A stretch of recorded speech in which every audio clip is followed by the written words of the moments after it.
नमस्कार, शाम के 7 बज रहे हैं, वक्त हो चला है सीधी बात का और मैं हूं आपके साथ मोनिका ग्रोवर। सीधी बात में आज बात उत्तर प्रदेश की सियासत की, क्योंकि एसआईआर लिस्ट जारी होने के बाद बीजेपी में टेंशन बढ़ गई है। अब अगर आप सोच रहे हैं कि एसआईआर वोटर लिस्ट जारी होने के बाद बीजेपी खेमे में क्यों टेंशन बढ़ी है, तो दरअसल बीजेपी खेमे में टेंशन इसीलिए बढ़ी है क्योंकि सरकार और संगठन के बीच की खाई को पाटने में, या फिर ये कहिए कि अंदरूनी मतभेदों को सुलझाने में, या फिर तमाम कार्यकर्ता जो सरकार संगठन में पद पाने के जद्दोजहद में लगे हुए थे, उस जद्दोजहद में जहां उन्होंने ग्राउंड वर्क को इग्नोर कर दिया, इस वजह से बीजेपी के कई ऐसे इलाके जहां से भारी भरकम वोट भारतीय जनता पार्टी के पाले में जाता था, वहां से वोट तो कट गए हैं। अब समाजवादी पार्टी जो तमाम आरोप लगा रही थी, उसके कार्यकर्ताओं ने जमीन पर जाकर काम करके वोट जुड़वाने के तो काम किए हैं, लेकिन तब भी समाजवादी पार्टी के लिए भी एक टेंशन है। टेंशन ये है कि जो आंकड़े सामने आ रहे हैं उसमें से कई मुस्लिम बहुल इलाके ऐसे हैं जहां पर से वोटर्स की संख्या कम हुई है। ऐसे में बड़े सवाल यहां पर खड़े हो जाते हैं कि अब इससे किसको फायदा होगा, किसको नुकसान होगा। 2027 के विधानसभा चुनावों पर यह यूपी एसआईआर वोटर लिस्ट क्या बड़ा असर डालेगी, वो तो एक सवाल है ही, लेकिन उससे पहले सियासत क्या रंग लेगी, ये भी एक बड़ा सवाल बना हुआ है।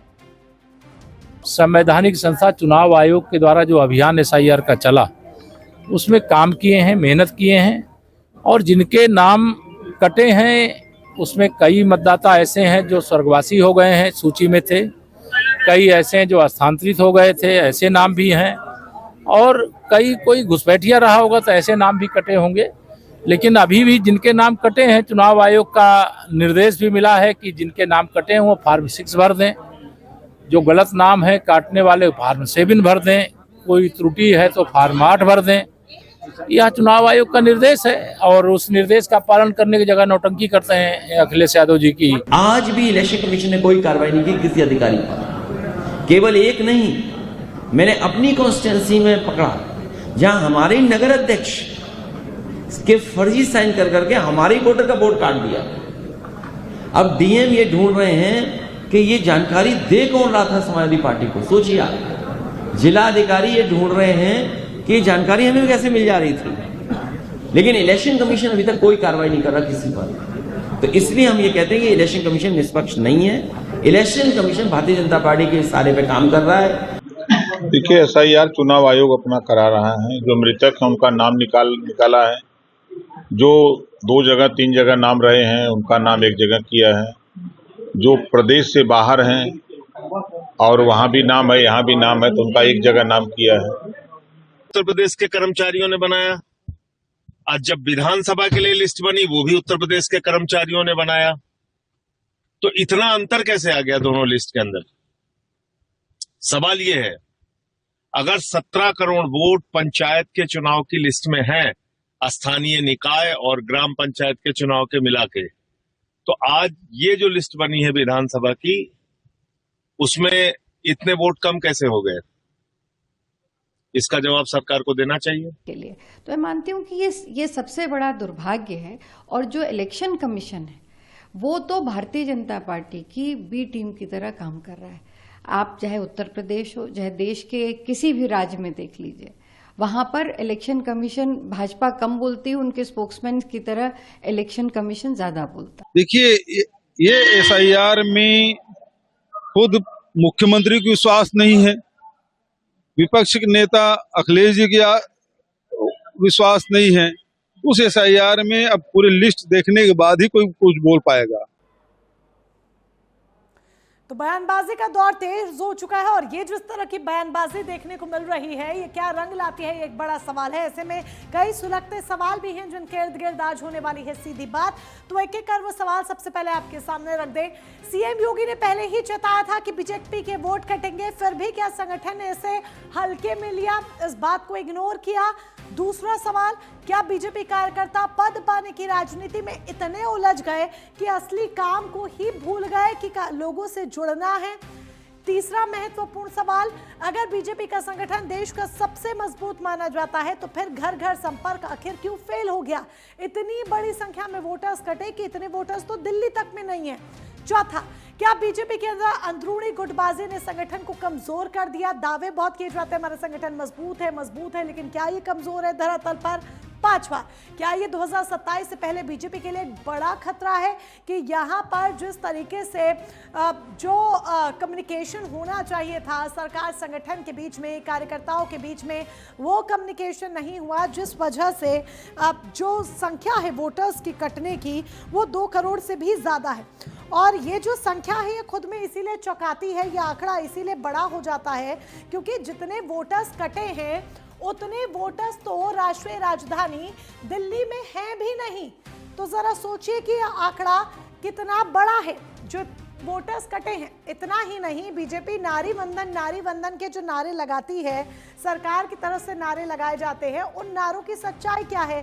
कल इसीलिए ये पूछा जा रहा है कि उन नारों की सच्चाई क्या है, क्योंकि महिलाओं के भी वोटर्स जमकर कटे हैं, उनके नाम कटे हैं वोटर लिस्ट से। बहरहाल चर्चा करने के लिए हमारे साथ पल्लवी सिंह हैं, भारतीय जनता पार्टी की प्रवक्ता हैं, हमारे साथ सर्वेश त्रिपाठी जी हैं, प्रवक्ता हैं समाजवादी पार्टी के, राज शर्मा हैं, कांग्रेस के प्रवक्ता हैं, सौरभ त्रिपाठी हैं, राजनीतिक विश्लेषक के तौर पर। आप सभी खास मेहमानों का बहुत बहुत स्वागत। और शुरुआत पल्लवी सिंह के साथ करते हुए, पल्लवी जी, ये बात बीते कई समय से चर्चा में बनी हुई है कि सरकार और संगठन के बीच में तालमेल नहीं है, कार्यकर्ताओं की नाराजगी है, और चाहे संघ प्रमुख हों या सीएम योगी आदित्यनाथ हों, बार बार उन्होंने कार्यकर्ताओं को चेताया, बावजूद इसके बड़ी संख्या में वोटर्स के जो नाम हैं वो कटे हैं। खुद ब्रजेश पाठक डिप्टी सीएम, उनकी सीट पे सबसे ज्यादा गहरा डेंट पड़ा है। क्या जवाब है आपके पास? क्या अब स्वीकार करेंगे कि हाँ, ग्राउंड लेवल वर्क में कहीं कोई कमी रह गई? मोनिका जी, देखिए, एसआईआर की जो प्रक्रिया है बहुत सालों बाद हुई है, बहुत पहले हुई थी, उसके एक बहुत लंबा एक गैप रहा है, और जो इसमें अभी पाया गया, समय समय पे देखिए ये लोग मतदाता सूची अपडेट करते हैं, लेकिन इतना जब ज़्यादा समय हो जाता है तो एसआईआर की आवश्यकता पड़ती है, और उसमें मृत हो गए, स्थानांतरित हो गए, डुप्लीकेट वोटर्स हो गए, इनके नाम हटाए जाते हैं, नए पात्र मतदाताओं को जोड़ा जाता है और डेटा को एक्यूरेट बनाया जाता है, अधिक सटीक बनाने का प्रयास किया जाता है। तो वोटर कम हो गए, उसका रीज़न यही है। देखिए, हमारे कार्यकर्ताओं ने धरातल पे उतर के काम किया है। हम लोग 365 दिन काम करते हैं, ऐसा कुछ नहीं है कि ये चल रहा था, वो चल रहा था, जो भी आप चीज़ें अभी बता रहे थे, ऐसा कुछ भी नहीं है। हमारे सारे कार्यकर्ताओं ने, सभी ने ज़मीन पे उठ के, धरातल पे उतर के कार्य किया है, लेकिन बहुत सारी चीज़ें हैं, डुप्लीकेट नाम, एक ही व्यक्ति का नाम 2-3 जगह पे है, या माइग्रेशन की वजह से बहुत सारे चीज़ें हैं जो चेंजेस आए हैं, मृत व्यक्तियों के नाम भी हटे, क्योंकि बहुत लंबा समय, उसके बीच में कोरोना भी आया, तो पहले की लिस्ट में काफ़ी सारी त्रुटियां थी जिनको चेंज किया गया, और बिल्कुल फॉर श्योर इसमें घुसपैठिए भी रहे होंगे। तो ये सारी चीज़ों की वजह से ये प्रक्रिया हुई और ये लिस्ट निकल कर आई। अभी भी लेकिन चुनाव आयोग ने, देखिए, निष्पक्ष तरीके से काम किया है और ये चीज़ बोला है कि यदि आप संतुष्ट नहीं हैं, आपका नाम यदि गलती से कट गया है या किसी को अपना नाम हटाना है, तो अभी भी आपके पास पहली अपील, दूसरी अपील कर सकते हैं। पहली अपील के लिए 25 अप्रैल और उसके बाद दूसरी अपील भी आप कर सकते हैं। तो ये चुनाव आयोग ने ये चीज़ अभी ओपन करके रखी है। और रही बात कि हमारे संगठन में, देखिए, हमारा संगठन बहुत मजबूत है और हम सब मिलके, एक साथ मिलके काम करते हैं। जो चीजें हैं, जो अफवाहें फैलाई जाती हैं, वो बिल्कुल गलत है। आप कह रहे हैं संगठन बहुत मजबूत है, संगठन विस्तार की चर्चा भी जमकर हो रही है, 2 से 3 दिनों में जो खाली पद हैं वो भी भर लिए जाएंगे, और ये भी संघ प्रमुख ने चेताया था जब वो लखनऊ आए थे, जो तमाम बातें सियासी गलियारों में चर्चा के रूप में बाहर आई थी। और आप कह रही हैं कि संगठन बहुत ज्यादा मजबूत है, जबकि बीते कई समय से ये चर्चा बिल्कुल मजबूत है। देखिए, बिल्कुल लेकिन जो नुकसान हुआ है, क्या इस बारे में सोच रहे हैं? टेंशन है अंदर अंदर, नुकसान तो हुआ है। देखिए, तमाम वो जिले जहां पे नाम कटे हैं, जहां बीजेपी के वोटर सबसे ज्यादा हैं। बिल्कुल बिल्कुल सही बात है। देखिए, बिल्कुल टेंशन की बात तो है ही, इसीलिए मैंने कहा ना, अभी भी जितने भी, हम तो यही प्रयास करेंगे, यदि किसी का नाम कट गया है तो उसको जुड़वाने का प्रयास करेंगे। लोगों के लिए भी ये चीज ओपन रखी गई है कि यदि आप डीएम के निर्णय से, आप यदि चुनाव आयोग के निर्णय से संतुष्ट नहीं, आप दूसरी अपील तक कर सकते हैं। तो ये चीज निष्पक्ष तरीके से हुई है। ये ऐसा नहीं, अब जैसे समाजवादी पार्टी तो ये भी आरोप लगा रही थी कि हमारे गढ़ में बहुत ज्यादा लोगों के नाम कटे हैं, पर आप यदि उठा के देखेंगे, लिस्ट उठा के देखेंगे, जो शहरी क्षेत्र है वहां पे चाहे साहिबाबाद की बात कर लीजिए, नोएडा की बात कर लीजिए, वहां पे लखनऊ हो गया, आगरा कैंट हो गया, इलाहाबाद नॉर्थ हो गया, यहाँ पे ज्यादा लोगों के नाम कटे हैं। तो देखिए, हम तो अपनी तैयारी पूरी तरीके से कर रहे हैं, संगठन बिल्कुल मजबूत है। फिर से मैं दोबारा भाई, शहरी क्षेत्रों में तो नाम कटे ही हैं, मुस्लिम बहुल इलाकों में भी नाम कटे हैं, और वो MY समीकरण जिस पर समाजवादी पार्टी अपनी राजनीति करती है, जो वोट्स उनके खाते में जमकर जाते भी हैं, PDA के वोट्स जाते हैं। सर्वेश त्रिपाठी से ही जरा ये जान लेते हैं।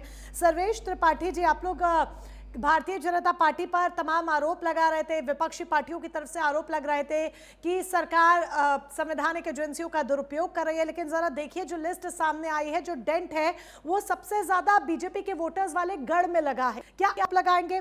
दूसरा, जो मुस्लिम बहुल इलाके हैं वहां पर भी काफी नाम कटे हैं, तो क्या लग रहा है कि ये जो वोटिंग परसेंटेज इसकी वजह से होगा, उस पर भी एक इफेक्ट देखने को मिल सकता है? देखिए, पहले तो सबको नमस्कार है यहाँ पे। मोनिका जी, बात ये है कि हम तो वो कह रहे थे, जो मुख्यमंत्री जी भी कह रहे थे प्रदेश के, उन्होंने साफ साफ कहा था कि 4 करोड़ वोटर कट रहे हैं उनके ही। रही बात ये कैसे हो रहा है, ये समझना पड़ेगा कि जिनसे काम कराया जा रहा था उनका जो मनोबल था, वो शुरू से आपने देखा होगा, आत्महत्याएं हो रही थी, लोग नौकरियां छोड़ रहे थे, परेशान हो रहे थे, सरकारी कार्मिक जो थे वो काफी परेशान थे। तो ऐसे मनोबल से आप जबरदस्ती काम ला देंगे, इनका भाजपा का ये रवैया पुराना रहा है। प्रॉब्लम ये नहीं है कि आपकी पॉलिसीज जो भी हो गवर्नमेंट बना सकती है, उसके इम्प्लीमेंटेशन के लिए कितनी तैयारी की जाती है वो देखा जाना चाहिए। ये कोई भी चीज बस लादते हैं लोगों के ऊपर, और एकदम से लादते हैं, और उसके बाद उसका खामियाजा पूरी जनता को भुगतना पड़ता है, जो उसके प्रोसेस में होते हैं। चाहे वो नोटबंदी रही हो, जहां बैंकर्स को झेलना पड़ा था, लोगों को झेलना पड़ा था, और बहुत सारी ऐसी पॉलिसियां रही हैं जहां पे परेशान होते लोग। अब SIR में भी यही हुआ। SIR में बहुत सारी जगहों पे वोट कटे हैं, PDA के वोट कटे हैं, बहुत पहले से कह रहे थे। मुस्लिम बाहुल्य इलाकों में वोट कटे हैं। जो नहीं कटे होंगे वो ये प्रशासन की तरह, जैसे मीरापुर में इन्होंने यूज किया था, बंदूक के नोक पे इन्होंने वोट नहीं डालने दिया। तो तस्वीर भी याद होगी आपको, एक महिला की उसमें आई थी जिसमें SHO रोक रहे थे। तो वो भी इनके पास लास्ट ऑप्शन तो वो होता ही है, क्योंकि इनको पता है जनता के वोट से तो ये नहीं जीतने वाले हैं। जो इनका कार्य रहा है, अगर किसी राज्य के मुख्यमंत्री को अपनी ही पॉलिसी के अगेंस्ट ये बोलना पड़े कि 4 करोड़ वोटर्स हमारे कट रहे हैं ऑन रिकॉर्ड, और ये मैं ऐसे नहीं बोल रहा हूँ कि कुछ है, ये ऑन रिकॉर्ड है, ये सबने सुना है। दूसरी बात कि आपको इनका अभी आप देख रहे होंगे फ्रस्ट्रेशन पिछले कुछ दिनों से, केंद्र सरकार में और राज्य सरकार में नहीं बन रही। केंद्र राज्य में ही अपने जो इंजन है वो लड़ रहे हैं, डब्बे अपने में लड़ रहे हैं, राजभर लड़ रहे हैं, राजभर निषाद लड़ रहे हैं, दोनों उप मुख्यमंत्री से लड़ रहे हैं। तो सब कुछ ठीक तो बिल्कुल नहीं है। और जब ऐसी सरकार चल रही होगी जहां ये खुद अंतर कलह से ऊपर नहीं उठ पा रहे हैं, अपीज करने के लिए इनको, क्योंकि सब परेशान, इनके कार्यकर्ता भी परेशान है, इनके विधायक भी परेशान है, तो इनको अपीज करने के लिए मंत्रिमंडल विस्तार हो सकता है, चुनाव के 2-4 हफ्ते पहले भी कर दे मंत्रिमंडल विस्तार। ये तो ये सारी चीजें जो है ना, ये बता रही हैं कि इनका फ्रस्ट्रेशन किस लेवल पे आ चुका है, और वो जनता को साफ दिख रहा है। लेकिन पल्लवी जी तो कह रही हैं कि जो वोटर्स कटे उसमें सबसे ज्यादा घुसपैठियों के नाम है, जो नाम कटे हैं उसमें एक बड़ी संख्या घुसपैठियों की थी जो कि नाम कटे हैं। तो ये और तमाम जो लोग शिफ्ट कर गए, माइग्रेट कर गए, क्षेत्र के वो घुसपैठिए थे क्या? अभी एक रिपोर्ट में कहीं देख रहा था, उप मुख्यमंत्री जी जो है ब्रजेश पाठक जी, उनके क्षेत्र से भी जो कॉन्स्टिट्यूएंसी है उसमें बड़े वोट कटे हैं, वो घुसपैठिए थे जो इन्होंने जिताया था उनको। या जो 4 करोड़ वोटर मुख्यमंत्री जी कह रहे थे, योगी आदित्यनाथ जी, कि 4 करोड़ हमारे वोटर कट रहे हैं, वो घुसपैठिए थे। 4 करोड़ उनका वोट लेके बने थे क्या मुख्यमंत्री वो? ये 4 करोड़ वोटर किसके थे फिर? तो अगर घुसपैठिए ही इनको बनाते रहे अब तक, तो वो वोट कट रहे होंगे तो इनको दुख हो रहा होगा। ये तो वो बातें जो इन्होंने कही है उसकी बात कर रहा हूं मैं। हम इल्जाम लगा रहे हैं वो तो छोड़ दीजिए, जो इनके मुख्यमंत्री कह रहे हैं, मुख्यमंत्री तो जिम्मेदार पोस्ट होती है ना वो। अगर वो कह रहे हैं 4 करोड़ वोटर उनके कट रहे हैं, तो फिर ये दोनों को मिला लेते हैं। ये कह रही हैं कि घुसपैठियों के वोट कट रहे हैं, मुख्यमंत्री जी कह रहे हैं 4 करोड़ भाजपा के वोटर कट रहे हैं, रिपोर्ट बता रही है कि उप मुख्यमंत्री ब्रजेश पाठक के वोटर कट रहे हैं। तो अगर ये सब मिला ले तो कुल मिला के ये हम कंक्लूजन पे पहुंच सकते हैं कि भाजपा घुसपैठियों के बल पे बनती है क्या, सरकार बनाती है फिर? तो ये तो पल्लवी जी जवाब दे रही हैं, पल्लवी जी जवाब दे रही हैं। पल्लवी जी, मोनिका जी, पहली बात तो मैंने ये नहीं बोला कि सिर्फ घुसपैठियों के वोट कटे। नहीं, मैंने माइग्रेट भी बोला, मैंने शिफ्ट माइग्रेट सब बोला है। हाँ, माइग्रेट बोला है मैंने। माइग्रेशन कोई यहाँ लखनऊ में रह रहा था, कोई दिल्ली पहुंच गया, उसका दोनों जगह नाम है, तो एक जगह से काट के दूसरी जगह। डुप्लिसिटी बहुत ज्यादा हुई है एक ही व्यक्ति का। मैं आपको अपना एग्जांपल दे रही हूँ। मेरा भी पहले का था, मेरा वोटर ID कार्ड जौनपुर का भी था, मेरा नोएडा का भी था, मेरा लखनऊ का भी था पहले का। वो चीज सही हुई है, वो शुचिता बनाई गई है, और अभी मेरा सिर्फ लखनऊ का है। तो इस तरीके से बहुत सारे लोगों के थे जिनके कई जगह पे थे, उसको डुप्लिसिटी भी हटी है। बिल्कुल घुसपैठिए तो रहे ही होंगे, इसको मैं बिल्कुल काट नहीं रही हूँ, इसमें कोई दो राय नहीं है। पर मैंने ये नहीं बोला कि सिर्फ घुसपैठिए थे। देखिए, बहुत समय बाद एसआईआर की प्रक्रिया हुई है, इस बीच में कोरोना भी आया है, हर घर की स्थिति बदली है, हर घर के लोग, जो बच्चे थे वो बड़े हुए, वो बाहर गए, ये सारी चीजें भी हुई हैं। स्थानांतरण भी एक बहुत बड़ा मुद्दा है, इस वजह से ये चीजें चेंज हुई हैं। और अभी सर्वेश जी एक बात बोल रहे थे कि बीजेपी ये कर लेती है, वो देखिए, चुनाव आयोग एक संवैधानिक संस्था है, आप इसको कृपया करके बीजेपी से ना बीजेपी के अंतर्गत चुनाव आयोग नहीं आती है, ये एक अलग संवैधानिक संस्था है, न्यायालय भी अलग संवैधानिक संस्था है, वो अपना निर्णय खुद ले सकती है, उसमें भारतीय जनता पार्टी का कोई रोल नहीं होता है। देखिए, वोटर कटे हैं, तो नाम ही नहीं लिया, पहली बात मैंने छोड़ के दारी में नहीं, सर्वेश जी पहले मुझे फिनिश करने दीजिए, आपकी बात सुन रही थी ना, तो आप भी सुनिए। देखिए, वोटर कटे हैं, वोटर कटे हैं, आप कैसे बता सकते हैं आपका वोटर कौन है, मेरा वोटर कौन है? देखिए, हमारे वोटर हैं जहाँ पे हमारी जीत हुई है, जहाँ पे जीत हुई है, बिल्कुल हमारे वोटर है, हमें पता है। तो देखिए, मुख्यमंत्री जी कैसे बता रहे थे? मुख्यमंत्री जी को कैसे पता था? सर्वेश जी आप बोलने देंगे मुझे? सर्वेश जी आप मुझे बोलने देंगे? अरे आप मुझे बताइए ना, आप मुझसे पूछ रहे हम कैसे करते हैं?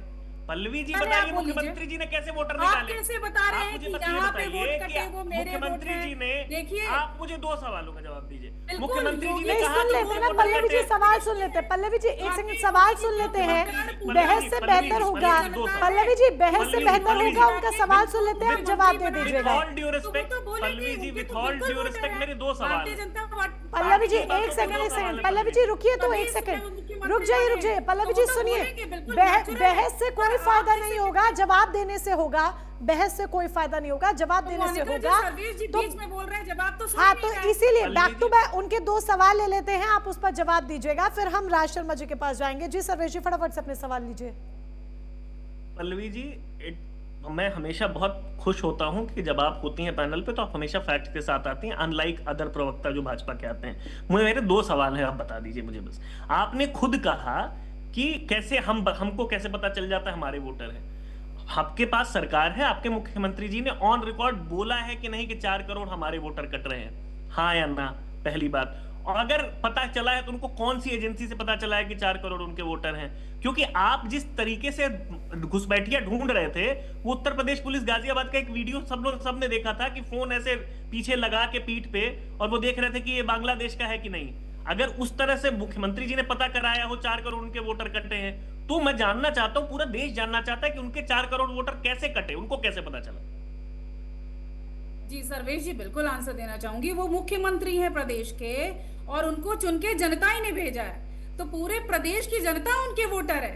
आप इस चीज को कैसे झुठला सकते हैं? वो तो बोलेंगे कि हमारे वोटर कटे, भारतीय जनता पार्टी बिल्कुल हक से दावे के साथ बोलेगी हमारे वोटर कटे हैं। देखिए, 2 करोड़ वोटर कटे हैं तो बिल्कुल हमारे लिए तो चिंता का विषय है। हमने दिन रात एक करके जमीन पे रह के काम किया, धरातल पे रह के, समाजवादी पार्टी की तरह नहीं कि ट्विटर बाजी की या सोशल मीडिया पे हमने आंसर दिया, हमने जमीन पे रह के काम किया। तो हम तो देखेंगे कि किसका नाम कट गया, उसको हम जुड़वाएं। हमने कितने सारे नए वोटर भी जोड़े हैं। तो जो ये चीज हुई है, देखिए, चुनाव आयोग ने निष्पक्ष तरीके से कार्य किया, उन्होंने टाइम भी दिया, उन्होंने अभी भी टाइम दिया है कि आपके पास पूरे 1 महीने का टाइम है, उसमें आप अपील भी कर सकते हैं। एक बार संतुष्ट नहीं है, दोबारा अपील भी। और हमारी पूरी कोशिश रहेगी कि इसमें हम काम करें, क्योंकि हमें हमारी जिम्मेदारी बनती है।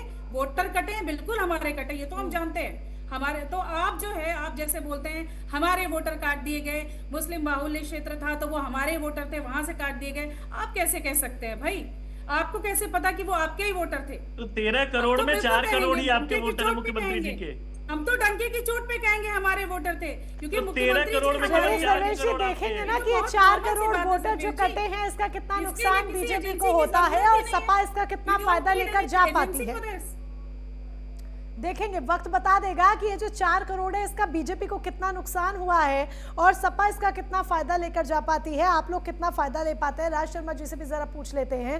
राज शर्मा जी, लड़ाई तो देखिए उत्तर प्रदेश में जाहिर सी बात है मुख्य तौर पर बीजेपी और सपा के बीच में दिखती है, लेकिन इसमें कांग्रेस कहां पर खड़ी हुई है?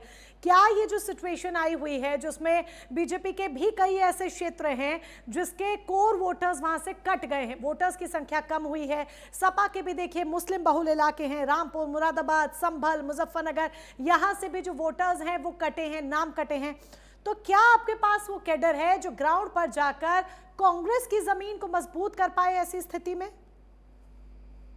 देखिए मोनिका जी, पहले आपका मैं बीच वाले सवाल का जवाब देता हूं। कांग्रेस, आपने पूछा था कहाँ खड़ी है। कांग्रेस सत्ता को ललकारती है और हमेशा ललकारती है, ईमानदारी से ललकारती है, इसलिए वहीं खड़ी है जहां ये सत्ता गलत काम करती है। यूपी में अब मैं आ जाऊं कि एसआईआर से मतलब कोई मतलब नहीं है, किसका वोट कटा, किसका नहीं कटा, क्यों कटा, कैसे कटा। और एक और बात कहूंगा, दावे के संग कहता हूं, जिसका वोट कटा उसके 3 जगह थे या वो मर गया था। मैं कहता हूं इसमें, क्योंकि मुझे झूठ नहीं बोलना, और झूठ तो तब बिल्कुल नहीं बोलना जब भारतीय जनता पार्टी का कोई नेता मेरे सामने टीवी में बैठा हो या प्रवक्ता बैठा हो। मुझे एक बात का जवाब भारतीय जनता पार्टी की प्रवक्ता से, हालांकि मैं बहनों से जवाब मांगता नहीं हूं, ये मेरी संस्कृति मेरी पार्टी ने नहीं सिखाई। मुझे एक बात का है, ये जब एसआईआर हो रहा था तो बीजेपी कहती थी घूसपैठिया भगाने, बस हमें वो घूसपैठिया चाहिए। कितने कटे छोड़िए, उसका 0.1% बताओ क्या घूसपैठिया भेज दिए महिलाओं में। अब महिलाओं में आ जाओ, ये महिलाओं में कहते थे महिलाओं का आधी आबादी का वोट मुझे मिल रहा, नहीं मिल रहा था इन्हें, बिल्कुल नहीं मिल रहा था इन्हें। ये झूठ बोल देते और वो झूठ सच हो गया, महिलाओं के वोट ज्यादा कटे।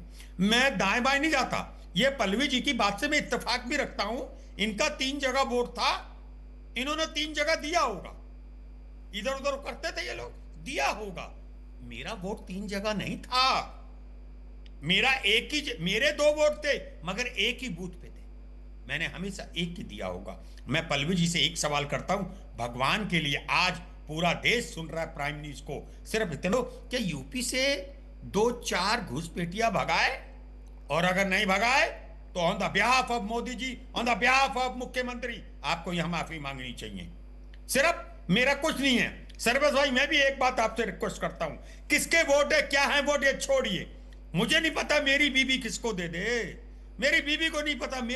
मैं खुद इलेक्शन लड़ा हुआ हूं, वाइफ ने मुझे दिया, हस्बैंड ने बीजेपी को दिया, कि मेरे संग है।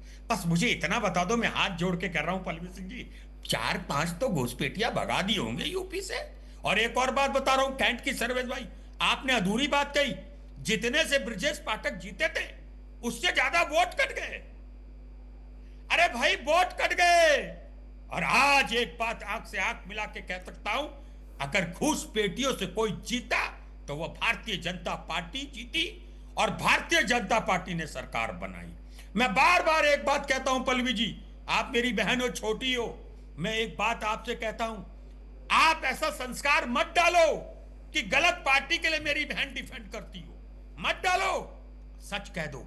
मैं ये बस इतनी सी तो बात है मेरी, क्या 5 यूपी में घुसपैठिया नहीं मिले? 5 छोड़िए ना, करोड़ों में, अच्छा करोड़ों में आपका हुआ होगा ना 3 जगह वोट। मेरे किसी भी लोगों का, मेरी पार्टी या मेरे विपक्ष इंडिया गठबंधन के किसी नेता का 3 जगह वोट नहीं था। पिछले साल 1.5 साल से ये चल रहा है कि उधर वोट डाले उधर वोट डाले, जिसको चरितार्थ आपने किया।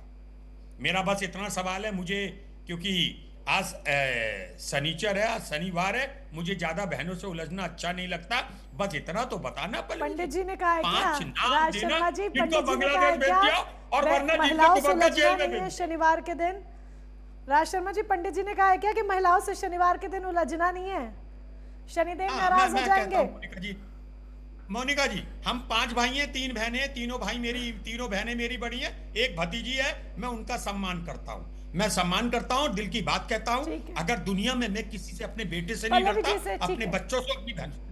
पल्लवी जी से आंकड़ा लिया जाएगा कि पल्लवी जी घुसपैठियों को भगाने की बात हो रही थी, दावे किए जा रहे थे कि घुसपैठियों के नाम कटेंगे, एसआईआर के जरिए घुसपैठियों को भगाया जाएगा, जो आपने भी कहा कि इसमें घुसपैठियों के भी नाम है, कितने हैं क्या है वो आंकड़ा आप तैयार रखिए, आएंगे आपके पास जवाब लेने के लिए। लेकिन पहले जरा सौरभ त्रिपाठी जी को भी पैनल में हम इंक्लूड कर ले।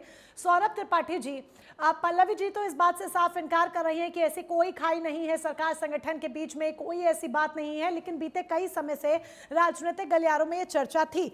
तो ऐसे में जो बड़ी संख्या में वोटर्स कटे हैं, 2 करोड़ वोटर्स कटे हैं, और जो आंकड़े जिलों के सामने आ रहे हैं उसमें से तमाम वो जिले ऐसे हैं जहां पर बीजेपी का कोर वोटर बेस है, तो क्या ये माना जाए कि ग्राउंड लेवल पर कहीं ना कहीं संगठन के जो तमाम कार्यकर्ता हैं, चूंकि वो सरकार और संगठन में पद चाहते थे, जो चर्चा हो रही थी, इस वजह से वीक हुए और इतनी बड़ी संख्या में वोटर्स कटे हैं कि जितने टोटल वोटर्स तो दिल्ली में भी नहीं है।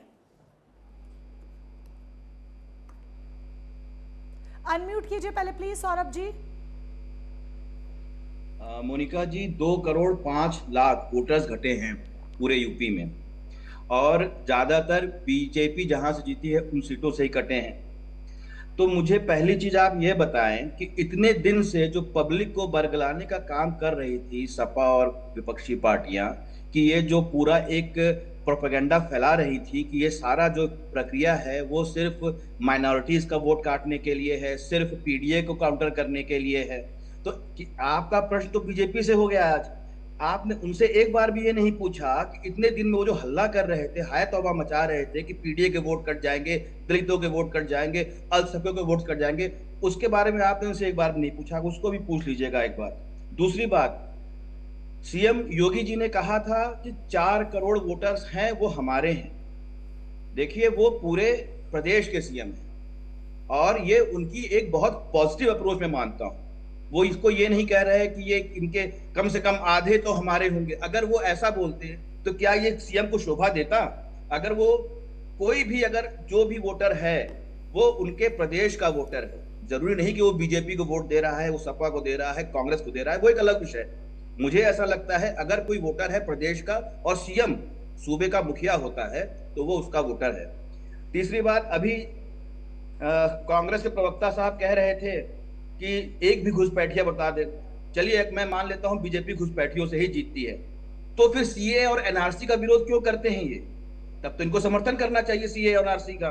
उससे बीजेपी को अगर नुकसान होता है घुसपैठियों के हटने से, तो फिर इतने समय से राहुल गांधी सीए और एनआरसी पे क्यों काउंटर कर रहे हैं? इसका मुझे जवाब दिलवा दीजिए। जी, सही बात आपने यहाँ पर सौरभ जी उठाई है। तो चलिए फटाफट से जवाब राज शर्मा जी से ले ही लेते हैं, एक लाइन में जवाब ले लेते हैं, फिर उसके बाद एक छोटे से ब्रेक के लिए रुकेंगे। राज शर्मा जी, अगर इतना आप घुसपैठियों के आंकड़े जानना चाह रहे हैं तो फिर कांग्रेस इतने लंबे वक्त से सीएए एनआरसी का विरोध क्यों कर रही थी? मैं जवाब देने से पहले सौरभ त्रिपाठी जी, आपको एक बात कहता हूं, जो गाय की हत्या का विरोध करते थे, आज असम में हिमंता गाय खाने वालों को कह रहा है वोट की जरूरत है, गाय घर पे खाना। मेरे इस देश में 6 से 7 धर्म के लोग रहते हैं। जितनी वोट की जरूरत मुझे सौरभ त्रिपाठी की है, जितना सर्वेश त्रिपाठी की, जितना पल्लवी बहन की है, जितना मोनिका जी की है, उतनी ही वोट मुझे जरूरत किसी सज्जाद की है, ननकू की है, प्रदीप जैन की है। मैं सब धर्म की, मेरी पार्टी है। आज आपको भी, आप बहुत छोटी उम्र के हैं सौरभ भाई, मुझे लगता है कि आप मुद्दे पर आ जाइए राज शर्मा जी। और एनआरसी की बात उसको बताइए, ये तो मैं ठीक है समझ गया आपकी बात, अच्छी बात है, एक्सपेक्टेशन ऐसी होनी चाहिए। मैं बता रहा, एक कहावत है, न्याय हो रहा ये बड़ी बात नहीं है, लेकिन बड़ी बात तब है जब न्याय होता हुआ दिख जाए। आप लोग डरा डरा के करोगे? अगर आप ही मेरे घर पे या मैं आपके घर पे आके कह दूं बिच्छू है, सांप है, आप डराओगे? राज शर्मा जी, कहानियां मत बुझाइए, पहेलियां मत बुझाइए कि मुझे सोचना पड़े अब कौन सांप है कौन बिच्छू है। आप सीधे मुद्दे पे आके सीधे शब्दों में बात बताइए। हम उस बात का विरोध करते हैं जहां पे भारतीय जनता पार्टी नफरत का बीज बोती है। अगर वो बीज किसी भी 7 धर्म के घुसपैठियों को हटाना देश से नफरत का बीज बोना कैसे है? घुसपैठियों को देश से निकालना नफरत का बीज बोना कैसे है? सीएए किस लिए है आपको पता होगा। ऐसे पीड़ित जो बाहर मुल्कों में है, भारतीय हैं, उनको अगर वापस, हिंदू हैं, उनको वापस देश में लिया जाता है। एक ऐसी सहानुभूति जो बहुत देर में आई, उससे क्या दिक्कत है आपको? एनआरसी में अगर जो देश घुसपैठिया है, एक मिनट शर्मा जी, एक मिनट में अपनी बात, मेरा पूरा प्रश्न सुन लीजिए। अगर कोई भी एक घुसपैठिया है, अगर वो फर्जी डॉक्यूमेंट्स के आधार पर सरकार की किसी भी एक योजना का लाभ ले रहा है, तो वह निश्चित रूप से किसी भारतीय का हक मार रहा है। तो उसको आप सपोर्ट क्यों कर रहे हैं सीएए और एनआरसी का अपोज करके? अब मेरी बात सुन लीजिएगा, शायद आज इत्तेफाकन है या फॉर्चुनेटली या अनफॉर्चुनेटली कि आज आप पहली बार मेरे से रूबरू हुए हैं। मैं कई चैनलों पे कह चुका हूं, बांग्लादेश में जब हिंदू मारे जा रहे थे, मैं कहता था हिंदू आओ और हिंदुओं के परिवार को इस हिंदुस्तान में सबसे कीमती जमीन की लिए मकान बना के दो। अगर 2 लाख 4 लाख रुपए गज की होगी, उसमें से 2 गज मैं देने को तैयार हूं। मैंने ये कई बार कहा है, जब बांग्लादेश में हिंदू मारे जा रहे थे, मैं मुंह में राम, बगल में ईंटे मिल गए राम, तो उनको पीटे वाला नहीं। और मेरी मनसा बचा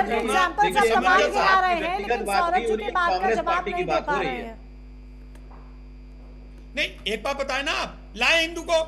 आप एक और बात, हिंदू को बांग्लादेश में मरने दो और अडानी वहां बिजली अलग अलग मुद्दे मत उठाइए राज शर्मा जी। आप क्या कर रहे हैं, उनके सवाल का जवाब ना देना पड़े इसके लिए अलग अलग मुद्दे उठाए जा रहे हैं, जिससे जाहिर सी बात है सौरभ त्रिपाठी जी समझ जाइए कि सवाल का जवाब कांग्रेस के पास नहीं है।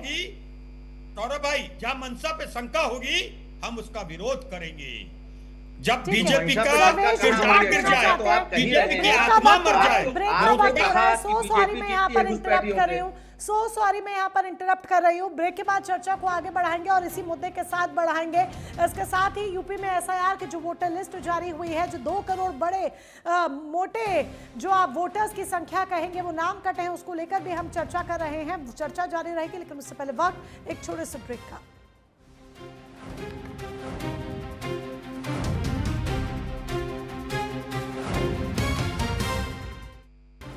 तो ब्रेक के बाद आप सभी का एक बार फिर से बहुत बहुत स्वागत है। चर्चा आज हम कर रहे थे कि क्या सरकार और संगठन के बीच की जो खाई है वो और गहरी होती जा रही है, जिसका जो रिजल्ट है वो यहाँ पर वोटर्स के जो नाम कटे उसको लेकर सामने आ रहा है कि ग्राउंड लेवल पर कार्यकर्ताओं ने उतना काम नहीं किया। लेकिन ये चर्चा जिस तरीके से आगे बढ़ रही है, इसमें कई ऐसे सवाल हैं जिनका जवाब जरूरी है और एक घुसपैठियों का मुद्दा भी तेजी के साथ गरमा रहा है। तो उस मुद्दे को आगे बढ़ाते हुए और अपनी चर्चा के विषय को भी आगे बढ़ाते हुए हमारे साथ पल्लवी सिंह हैं बीजेपी की तरफ से, सर्वेश त्रिपाठी जी समाजवादी पार्टी की तरफ से, राज शर्मा जी कांग्रेस की तरफ से हैं, सौरभ त्रिपाठी जी राजनीतिक विश्लेषक के तौर पर हैं। बारी बारी सबके पास आ जाते हैं।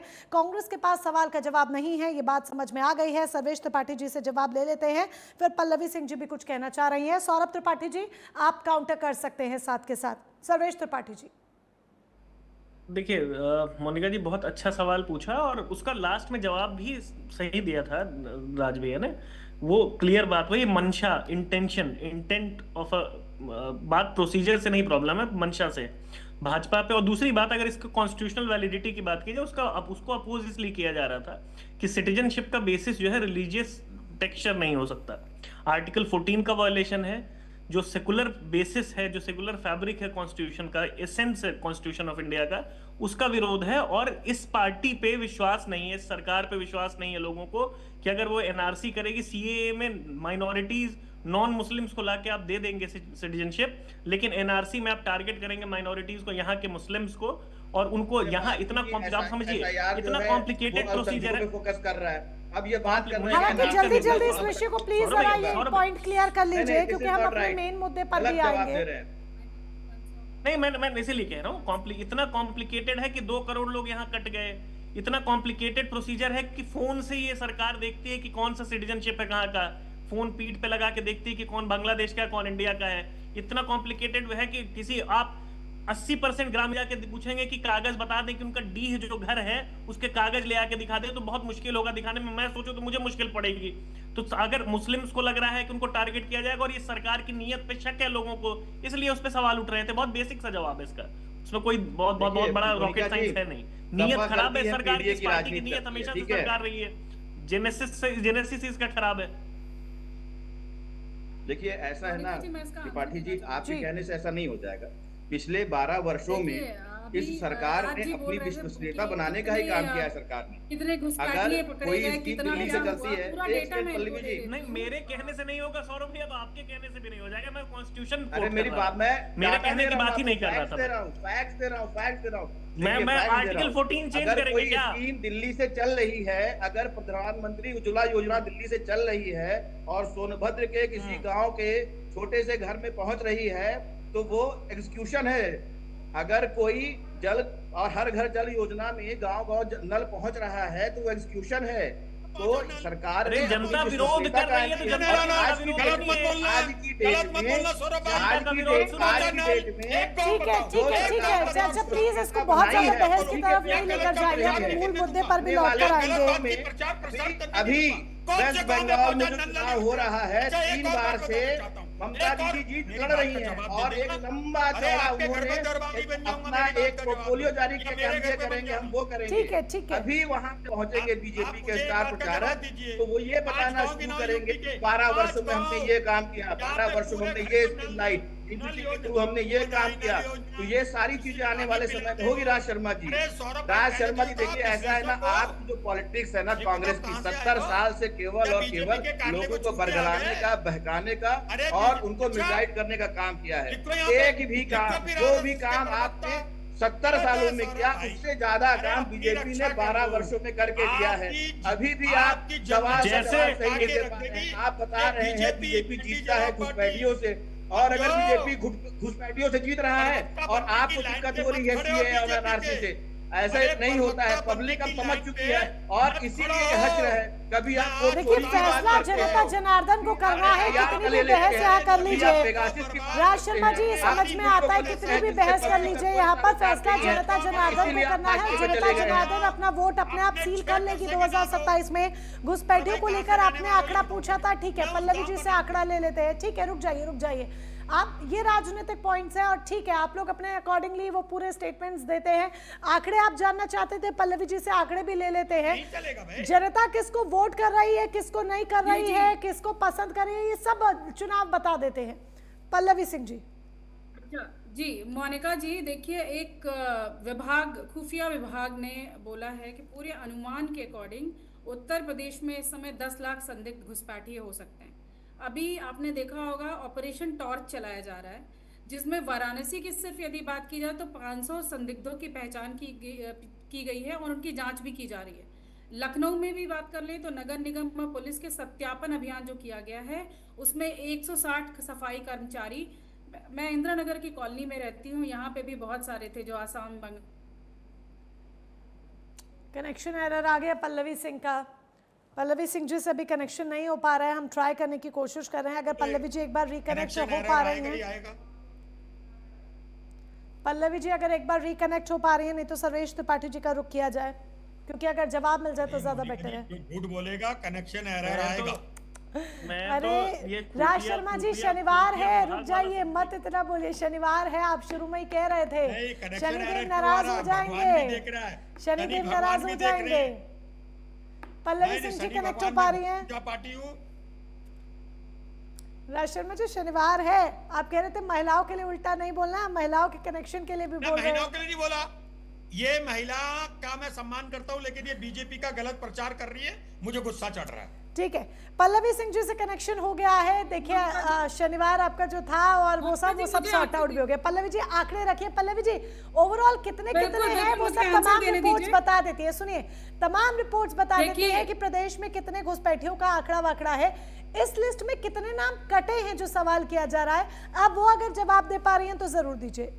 मोनिका जी, ये मैं कैसे बता सकती हूँ कि कितने नाम कटे हैं? मेरे पास चुनाव आयोग, तो आप राज शर्मा जी के सवाल का जवाब दे दीजिए भाई, जैसे आप देना चाहें, कि वो भी संतुष्ट हो जाए। उत्तर प्रदेश के अलग अलग जिलों में कितने संदिग्ध पकड़े गए हैं, कौन डिटेंशन सेंटर में रखे गए हैं, इनकी नाम बता सकते हैं।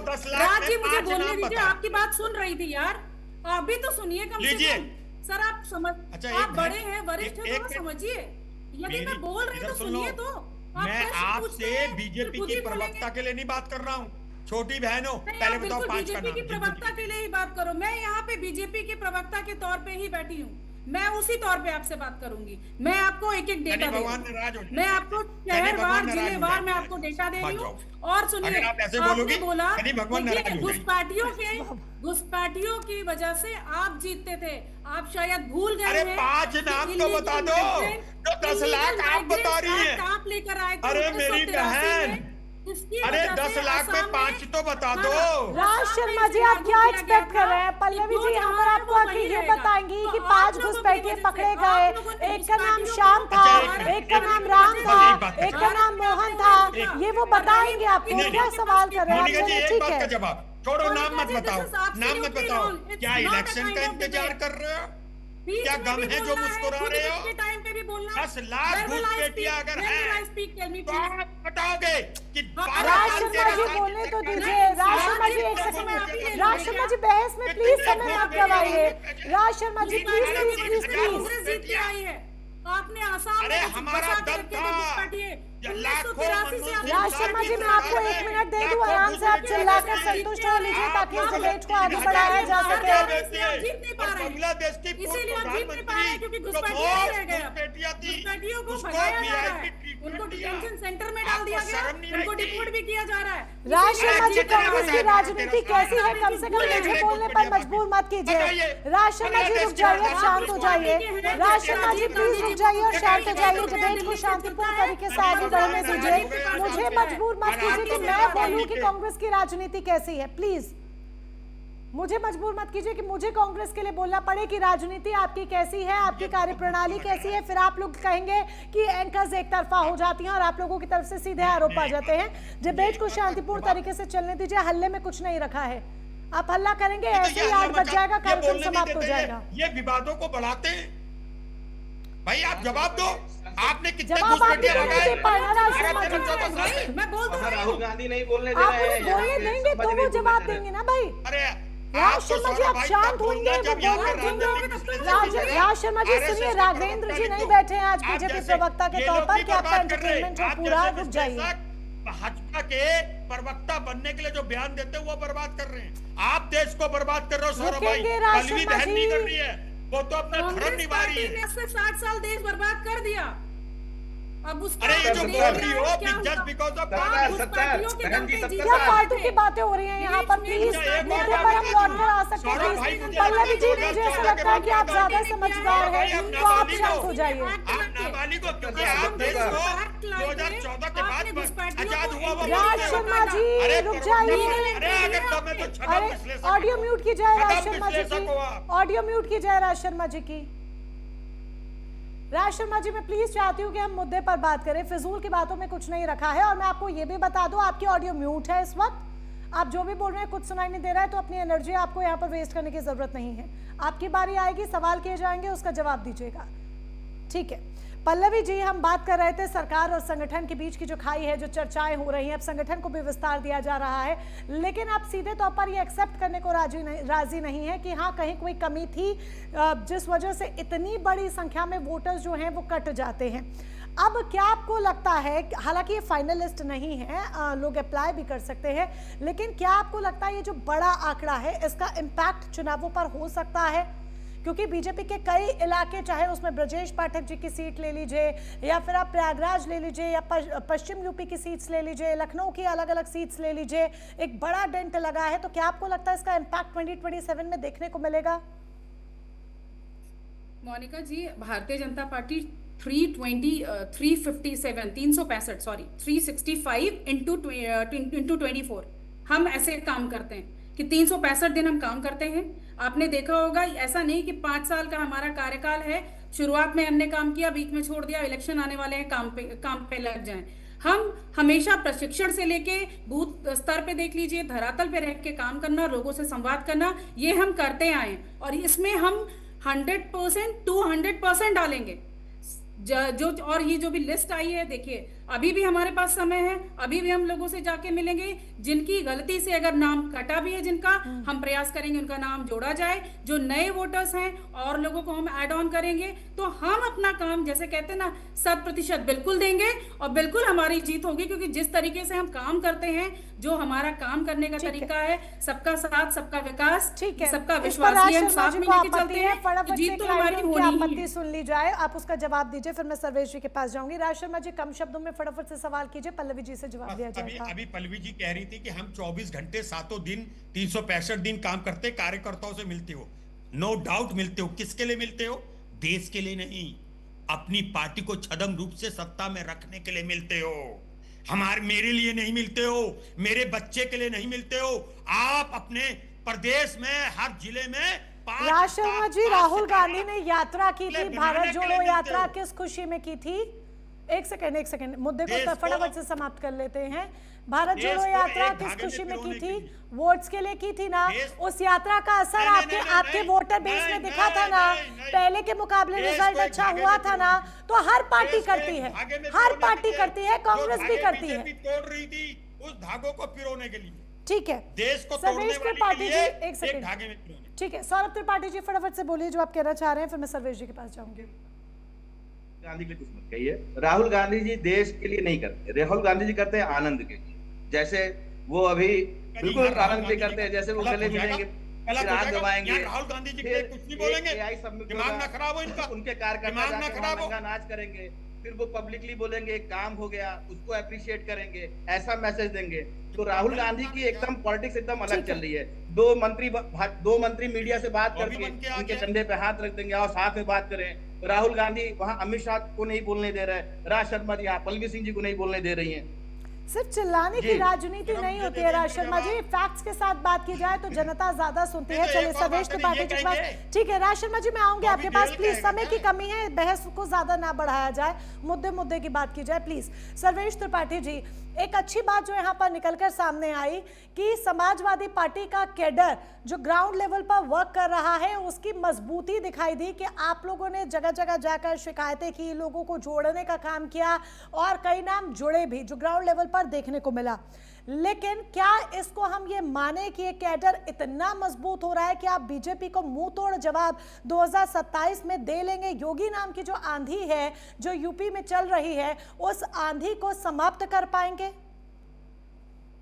देखिए, योगी नाम की जो छीटाकशी थी वो 2024 में ही खत्म हो गई थी, ठीक है, कोई आंधी वादी नहीं चल रही। लोकसभा और विधानसभा के में अंतर होता है सर्वेश, ये भी ध्यान रखिएगा। मुझे पता है, दोनों को कंपेयर टोटली नहीं किया जा सकता। मुझे पता है नहीं, लेकिन उसमें भी विधानसभा में भी चुनाव होते हैं, विधानसभाओं पे ही वोटर्स वही होते हैं, वोटर्स चेंज नहीं हो जाते। तो आंधी तो नहीं है, मैंने इसलिए कहा वो छीटाकशी थी, उसको मैंने मान लिया। सरकार बनी हुई तो छीटाकशी थी, छीटाकशी में और आंधी में अंतर होता है, इसलिए मैंने कहा था और पूरी रिस्पॉन्सिबिलिटी से कहा था। तो वो छीटाकशी खत्म हो चुकी है 2024 में, कोई आंधी नहीं है। आंधी अब इनके अंदर खुद ही अपने अपने सबके छप्पर उड़ रहे हैं कि इनके कार्यकर्ता जो 24 घंटे एक साथ लगे रहते हैं वो एक दूसरे को हटाने में लगे हैं। आपने खुद कहा होगा, आपने खुद देखा होगा पिछले कुछ दिनों में कोई इनका कैबिनेट मिनिस्टर रो रहा है, कैबिनेट मिनिस्टर चिल्ला के रो रहा होता है कि हम कुछ नहीं कर पा रहे हैं। अपने में एक सीट को लेके इनके दो कैबिनेट मिनिस्टर्स लड़ रहे होते हैं, एक दूसरे पे कुछ भी बोल रहे होते हैं। पहले इंजन डबल इंजन एक दूसरे खींचता था, आजकल डिब्बे भी लड़ रहे हैं। दो जो राजभर हैं, अनिल राजभर और ओम प्रकाश राजभर अलग लड़ रहे हैं। तो ये जो कार्यकर्ता इनके 24 घंटे एक दूसरे को एकदम पटकने पे लगे हुए हैं, 24 घंटे 365 दिन।